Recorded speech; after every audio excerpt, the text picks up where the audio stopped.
Good morning students, मैं आपको अम्ल क्षार और लवण का पाठ पढ़ा रही हूँ, जिसमें कल हम लोगों ने पीएच मीटर या पीएच स्केल के बारे में बात की थी। आज हम लोग बात करेंगे हमारे पाचन तंत्र में पीएच का क्या महत्व होता है। तो आप सभी जानते हो कि हम लोग जब खाना खाते हैं तो क्या होता है, स्टमक यानी पेट में जाता है, जहाँ उदर जिसे कहते हैं, जहाँ पे हमारा अम्ल सिक्रीट होता है जो कि HCl होता है। जो वो अम्ल जो सिक्रीट होता है वो हमारे खाने को क्या करता है, पचाता है, फर्मेंटेट करके पचाता है। परंतु अगर ये अम्ल अधिक मात्रा में सिक्रीट हो जाए तो क्या हो जाती है, जैसे खाना पूरी तरह नहीं पचा तो अपच की स्थिति में उधर जो है, यानी खाना अगर हम पच नहीं रहा, कोई हम ऐसा खाना खा लें जिसको कि स्टमक को पचाने में बहुत परेशानी हो रही है, तो वो क्या करेगा, अधिक मात्रा में अम्ल सिक्रीट करेगा। जब वो अधिक मात्रा में अम्ल सिक्रीट करेगा तो हमारे पेट में दर्द होगा, क्योंकि जो हमारी लाइनिंग होती है उसकी स्टमक की, वो क्या होगी, उसमें जलन होगी, पेट में दर्द होगा, हमें एसिडिटी महसूस होगी और ऐसे खट्टी खट्टी डकारें आएंगी, जिसके लिए हम लोग क्या करते हैं, एंटा एसिड लेते हैं, जो कि मिल्क ऑफ मैग्नीशिया या कि मैग्नीशियम हाइड्रोक्साइड कहते हैं। MgOH का ट्वाइस जो मिल्क ऑफ मैग्नीशिया या मैग्नीशियम हाइड्रोक्साइड लेते हैं, जिससे फिर क्या होता है, जो आपने देखा होगा हम लोग क्या लेते हैं, जेलुसिल वगैरह भी लेते हैं, वो वही है मिल्क ऑफ मैग्नीशिया या मैग्नीशियम हाइड्रोक्साइड, जो कि क्षार के रूप में होती है, जिसे हम पीने से एसिड को क्या कर देता है, वो उदासीन कर देता है। अब देखिए पीएच जो होता है वो हमारे दांत हमारे, देखा होगा आपको, पीले पड़ जाते हैं दांत, जो आपके होते हैं सड़ जाने लगते हैं, उसका कारण भी पीएच ही होता है। जो हमारा मुंह है उसका पीएच का मान 5.5 से कम अगर हो जाता है, जो हमारे दांत हैं, आपने देखा होगा दांत की जो ऊपर की लेयर होती है वो बहुत स्ट्रांग होती है। हमारी पूरी बॉडी के अंदर सबसे स्ट्रॉन्गेस्ट पार्ट वही है, वो बनी होती है कैल्शियम हाइड्रोक्सी एपेटाइट, ठीक है, कैल्शियम हाइड्रोक्सी एपेटाइट, जो कि कैल्शियम फॉस्फेट का क्रिस्टलीकरण। ये आपका क्या होता है, हमारे दांतों के अंदर के पार्ट को, जिसे इनेमल भी कहते हैं हम, जो वाइट पार्ट होता है दांतों का उसे हम इनेमल भी कहते हैं इंग्लिश में, जो कि इसका बना होता है, जो कि हमारे अंदर के भाग को बचाए रखता है। आपने देखा होगा कभी कभी क्या होता है, खाते खाते कुछ टाइम बाद आप देखते हो तो दांत में छेद सा हो रहा है, वो क्यों होता है, जो ऊपर की इनेमल है वो झड़ जाती है, जिसको फिर आप डॉक्टर से जाके भरवाते हो, उसे दांत को कहते हैं, दांत को भरवा दीजिए, इसको RTC भी कहते हैं। तो वो सब चीज़ क्या वो दांत कैसे ख़राब होता है, पीएच, अगर हमारे मुंह के अंदर कोई चीज़ हम खाना खाने के बाद कुल्ला नहीं करते, साफ़ नहीं करते, तो दांतों में फंसा रह जाता है। तो वहाँ क्या होता है, जो बैक्टीरिया होता है वो उसे खाना शुरू करता है, और बैक्टीरिया जब खाता है तो क्या होता है, वो उसे सड़ाता है, पहले सड़ाने के लिए अम्ल जो होता है बढ़ता है मुंह के अंदर। जब अम्ल बढ़ता है तो क्या, ऊपर का जो इनेमल है वो क्या हो जाएगा, अम्ल से जो कैल्शियम हाइड्रोक्सोफॉस्फेट है ये क्या होता है, डिकम्पोज हो जाता है, यानी कि टूट जाता है, और टूटने की वजह से ऊपर की इनेमल झड़ गई, जिसकी वजह से आपके मुंह के दांत जो हैं वो सड़ने लग जाते हैं। इसीलिए कहते हैं खाना खाने के बाद तुरंत अपने मुंह की सफाई कीजिए। जो हम लोग पेस्ट यूज़ करते हैं वो भी आप क्या होता है, क्षारीय फॉर्म में होता है, जिससे कि वो उसको अम्ल को क्या करता है, न्यूट्रलाइज। अब हम बात करते हैं, जो आपने देखा होगा कभी आपको चींटा काट जाए तो कैसे जलन होती है, या मधुमक्खी काट जाए तो कैसी जलन होती है। तो बेटा चींटा जो होता है वो फॉर्मिक एसिड छोड़ता है, ऐसे ही जो आपकी मधुमक्खी वगैरह होता है उनके डंक में अम्ल होता है, जो कि आपको दर्द करता है। जब वो आपने देखा होगा, जब घर में क्या होता है, जब कोई मधुमक्खी काट जाए तो क्या कहते हैं चाबी ला के घिस दो, चाबी ला के उसे गीला करके घिस दो, या साबुन से धो दो। तो साबुन भी क्या है, साबुन आपका क्षार है। हम जानते हैं ना कि सोडियम लवण है वो आपका हायर फैटी एसिड का सोडियम सॉल्ट है, जो कि क्या होता है, क्षार। उसी तरह से आपका जो आपका धातु है, धातु भी क्या होता है, गीला करके रगड़ने धातु क्या होगा, धातु भी अगर ऑक्साइड देगा, क्षारीय, तो वो सब क्या होता है, आपका अम्ल को उदासीन करने के आपके घरेलू तरीके होते हैं। एक ऐसे ही आपका एक पौधा होता है जिसे नेटल, ठीक है, एक शाकीय पौधा होता है जो कि जंगल में लगा होता है।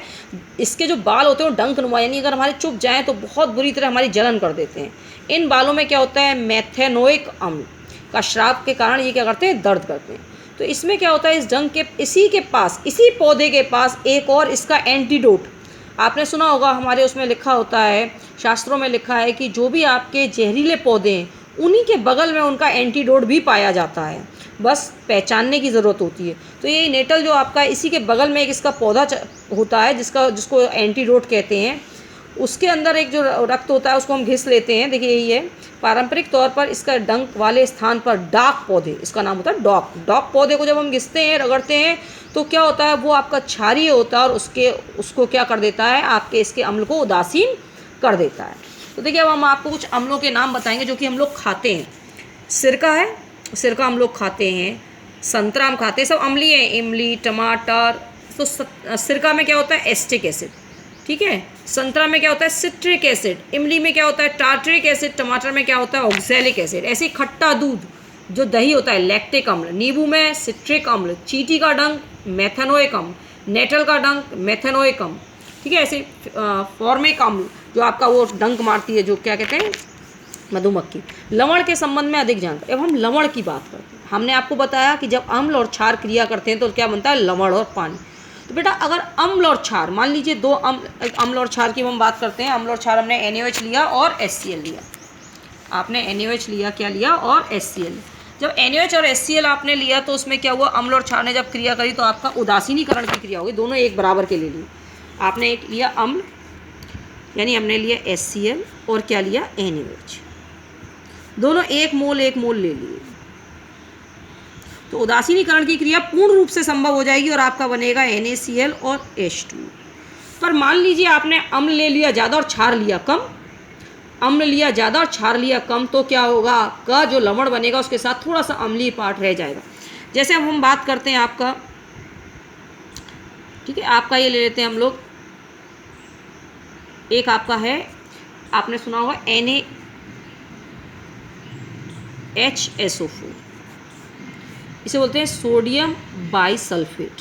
सोडियम बाई, एक होता है Na2SO4 सोडियम सल्फेट, ये आपका पूर्ण उदासीन लवण है। ये क्या है, सोडियम सल्फेट पूर्ण उदासीन लवण है, सोडियम सल्फेट पूर्ण उदासीन लवण है। जबकि ये क्या है, इसके अंदर H है, ये है सोडियम बाइसल्फेट। क्या है, सोडियम बाइसल्फेट, इसके अंदर एक H है, यानी कि ये अम्लीय लवण है। ये क्या है बेटा, अम्लीय लवण।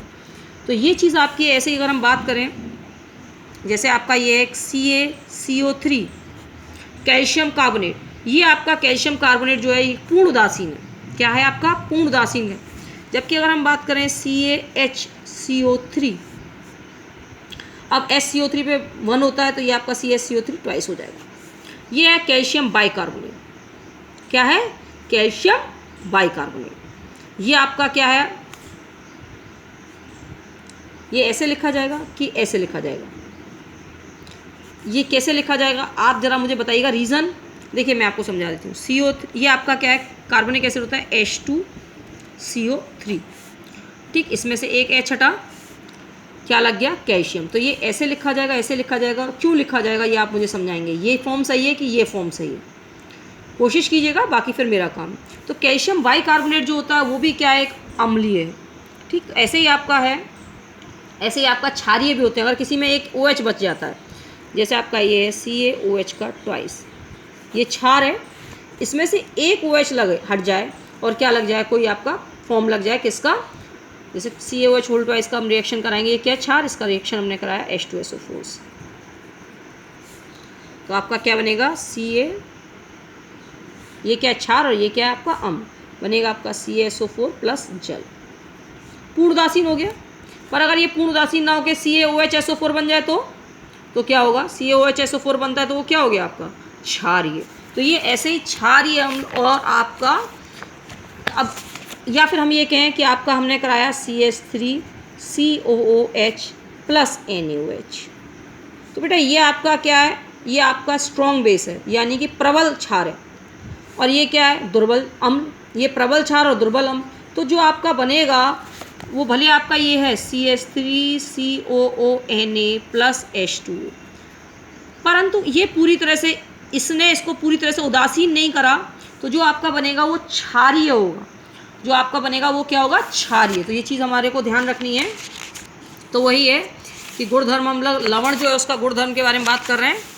तो देखिए यही है कि प्रबल अम्ल एवं प्रबल क्षार के लवण के pH का मान 7 होता है तथा ये उदासीन होते हैं, जबकि प्रबल अम्ल एवं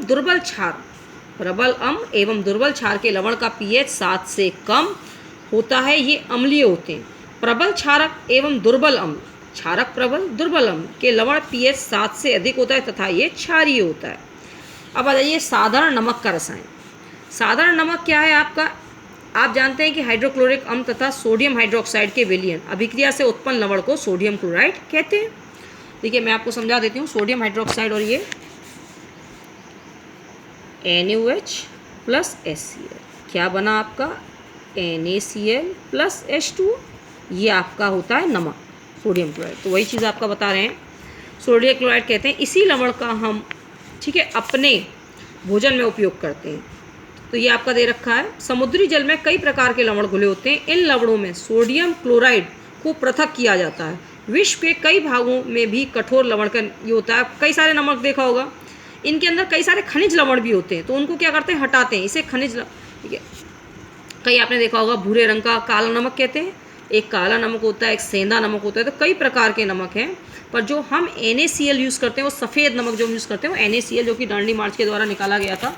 तो अब साधारण नमक का हम लोग आगे बात करते हैं, साधारण नमक की। तो क्या है साधारण नमक? रसायनों का कच्चा पदार्थ। तो ये साधारण नमक हमने क्या किया था, हम लोगों ने साधारण नमक को प्राप्त करने का एक तरीका है कि जो आपका समुद्री जल है उसको क्या कर दीजिए, उसमें पानी उड़ा दीजिए, नीचे नमक मिलेगा। तो देखिए जो प्राप्त नमक होगा दैनिक उपयोग के कई पदार्थ जैसे sodium hydroxide, baking soda, washing soda, व्यंजक चूर्ण आदि के लिए एक महत्वपूर्ण कच्चा पदार्थ। जो ये नमक है, जो हम जो NaCl यूज़ कर रहे हैं, वो कई चीज़ों को बनाने में हेल्पफुल होता है। कैसे आप देखते चलती हैं।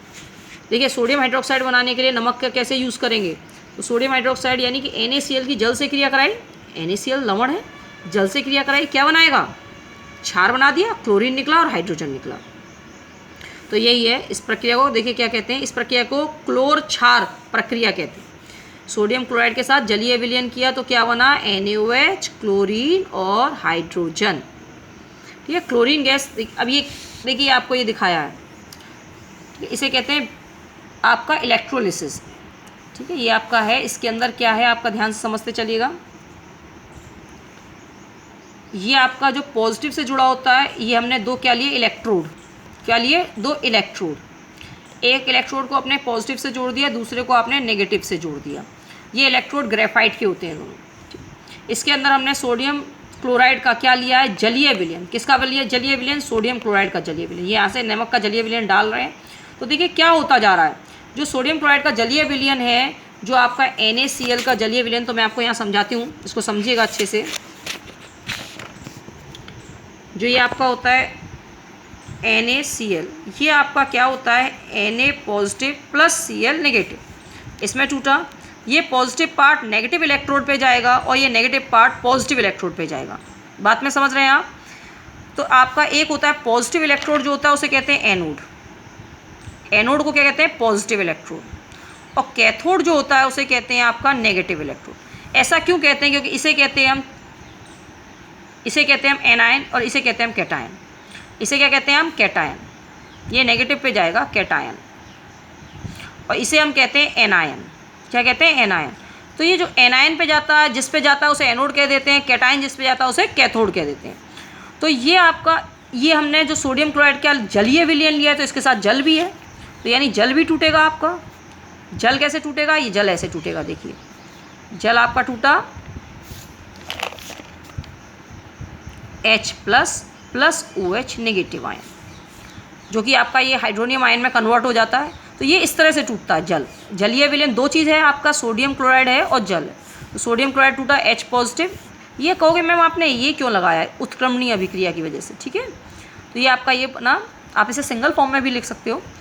तो ये आपका है कैटायन और ये क्या है, एनायन। कैटायन गया कैथोड पर, यानी यहाँ गया, दो कैटायन मिले, एक H+ मिला है आपको और एक क्या मिला है, सोडियम पॉजिटिव। एक H+ और सोडियम पॉजिटिव। तो जो सोडियम है धातु है, तो इसकी क्या टेंडेंसी होती है, ये आपका पॉजिटिव फॉर्म में ही रहना सही समझता है। ये क्या होगा, अपचयित हो जाएगा। ये क्या हो जाएगा, अपचयित। तो ये आपका H पॉजिटिव जो है वो एक इलेक्ट्रॉन लेके क्या बनाएगा, H परमाणु बनाएगा, जो कि आपका एक और H के साथ जुड़कर हाइड्रोजन गैस, जो किस पे मिलेगी हमें, कैथोड पर। एनोड पे देखिए क्या होगा, जो ये क्लोरीन नेगेटिव है, ये अपना एक इलेक्ट्रॉन दे देगा। जिसने एक इलेक्ट्रॉन लिया है, ठीक है, ये एक इलेक्ट्रॉन दे देगा और क्या बनाएगा, क्लोरीन। और जो कि क्लोरीन, दो क्लोरीन परमाणु मिलके क्या बनाएंगे, क्लोरीन गैस, जो कि किस पे मिलेगी आपको, एनोड पे। बात समझ रहे हैं बेटा आप। नेगेटिव जिसे कि हम एनायन कहते हैं, पॉजिटिव जिसे हम कैटायन कहते हैं। नेगेटिव पॉजिटिव वाले पे जाएगा क्योंकि इलेक्ट्रॉन देगा, पॉजिटिव नेगेटिव वाले पे जाएगा क्योंकि यहाँ ये इलेक्ट्रॉन लेगा। जो ये इलेक्ट्रॉन होता है ये यहाँ पे आ जाता है, जिसकी वजह से आपका क्या होता है, हमारा इलेक्ट्रिसिटी फ्लो करती है। तो वही चीज़ देखिए आपका यहाँ दिख रहा होगा।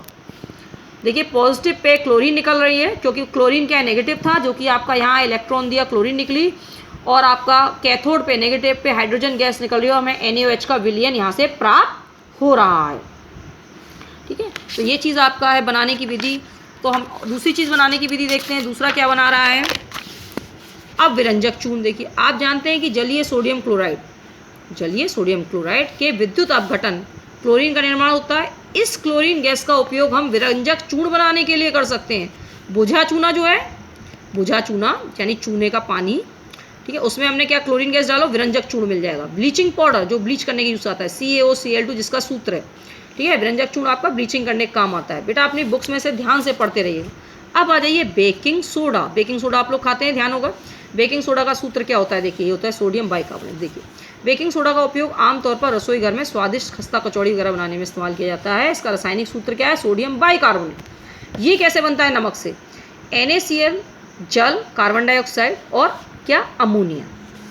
ठीक है, या हम ये कह सकते हैं कि अमोनिया के जल और सोडियम क्लोराइड की रिएक्शन किसकी उपस्थिति में, कार्बन डाइऑक्साइड की उपस्थिति में करवाया, यानी NaCl plus water plus carbon dioxide plus ammonia, तो क्या बनेगा, ammonium chloride plus sodium bicarbonate या सोडियम हाइड्रोजन कार्बोनेट।